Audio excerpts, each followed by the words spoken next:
Les Africains, ils ont toujours consommé le luxe des autres depuis fort longtemps. Mais peut-être qu'il est temps aussi que l'Afrique aussi a droit à mettre en place leur lobby de luxe, leur fonctionnement de luxe et fabriquer de luxe et vendre leur luxe aussi. Et d'abord qu'eux-mêmes consomment déjà ce que leurs artistes sont capables de produire.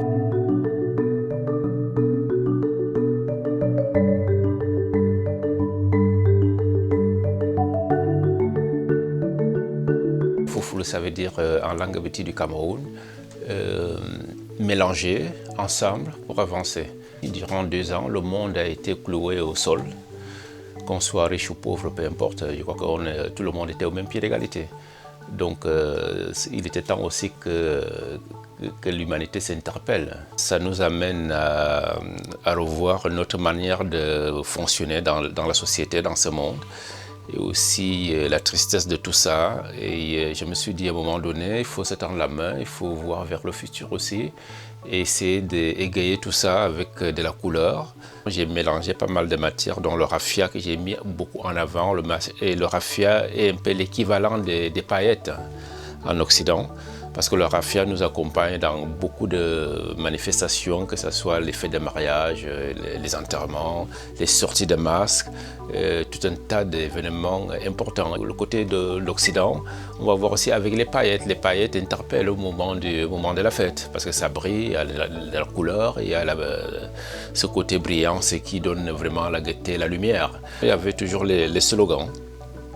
Le foufoulou en question, je l'avais fait ressortir dans pas mal de dialectes du Cameroun. Ce mot est inscrit ou brodé avec du fil, des fils d'or ou fil argenté, ou alors les paillettes sur certaines robes dans la collection. Et je crois que c'est une manière de faire passer le message que quoi qu'il arrive, nous avons intérêt à fonctionner ensemble, et de s'entraider et puis d'avancer.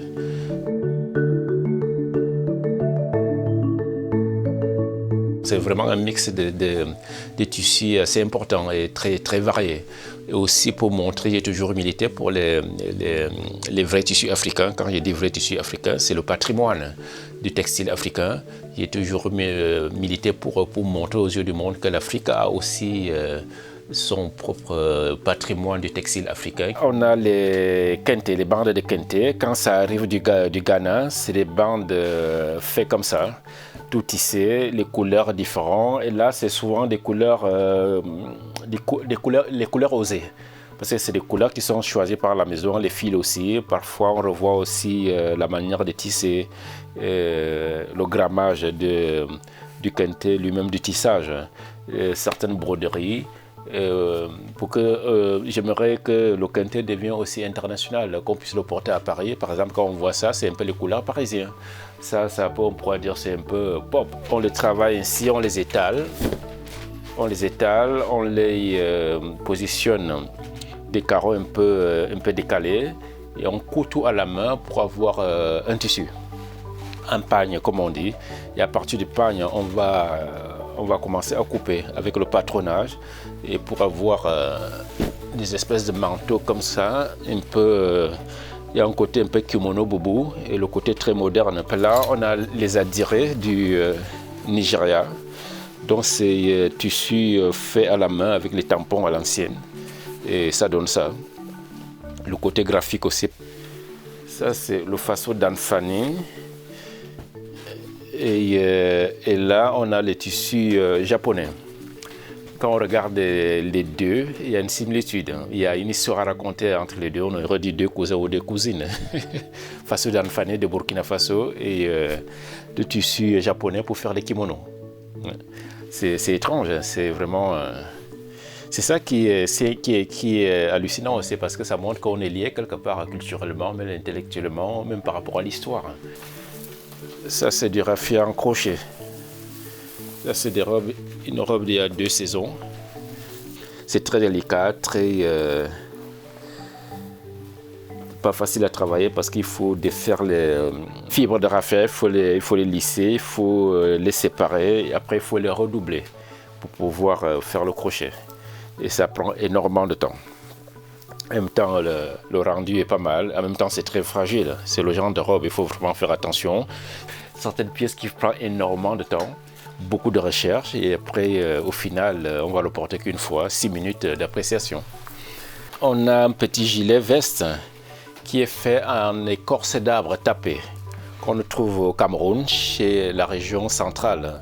On le trouve aussi dans d'autres pays comme le Gabon, comme la Guinée équatoriale et autres.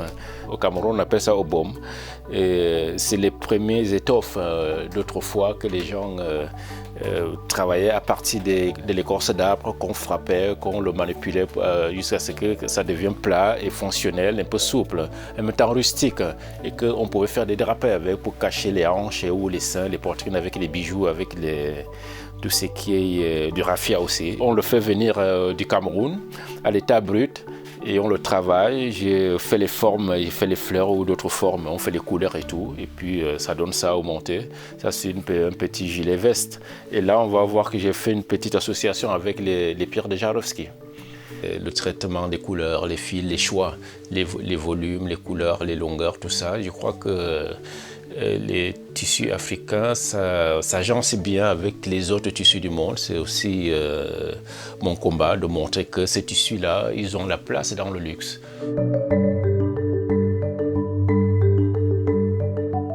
Les Africains, ils ont toujours consommé le luxe des autres depuis fort longtemps.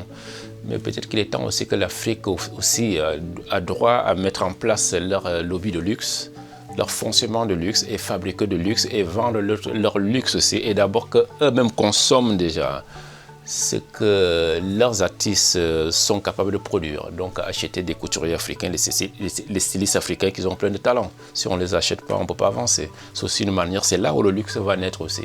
Où le savoir africain, les produits africains vont avoir aussi une place dans le monde. Mais il faut que la force doit venir de l'Afrique elle-même aussi. Mais je crois que les yeux du monde entier sont tournés vers l'Afrique.